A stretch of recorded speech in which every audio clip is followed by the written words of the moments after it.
Hey guys, welcome to the Popping Crease, and it's Friday, we made it! So the MCC have implemented some new rules that will come into effect come October.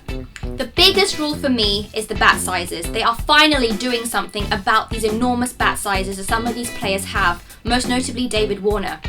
Do you guys know that his T20 bat, the width of it is 18mm more than the proposed bat size the MCC have put in place? No wonder he can hit the ball far and wide. Then you have someone like Shane Watson coming and saying that the batsmen shouldn't be punished for having these big bats, the bowlers must just evolve. That to me is cheating. Going by that logic, Faf shouldn't have been penalised for Mintgate. Going by Watson's logic, the batsmen must just evolve.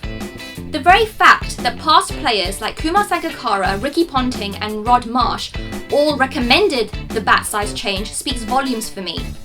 So I am really glad that they're finally doing something about this. The next rule is man-cad. The MCC's alteration to this rule has made it easier for bowlers to execute. Now, let me just give you a hypothetical. Say it's a World Cup semi-final between South Africa and Australia, just humour me.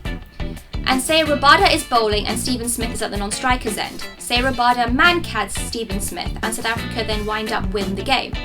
Whether or not that dismissal was a pivotal moment of the game, is that what everyone is going to talk about?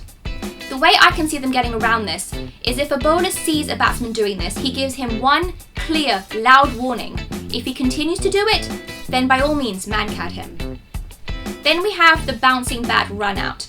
Earlier this year, Neil Wagner from New Zealand was run out even though he had passed the popping crease because his bat and feet were in the air when the bails were dislodged. I did not agree with that. To me, once you pass the popping crease, you're past the popping crease, you're in. So the MCC's new rule states just that.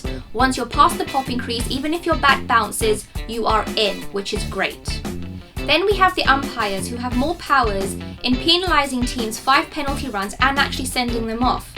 Now it ranges. It goes from level 1 offences of excessive appealing to the more serious physical violence.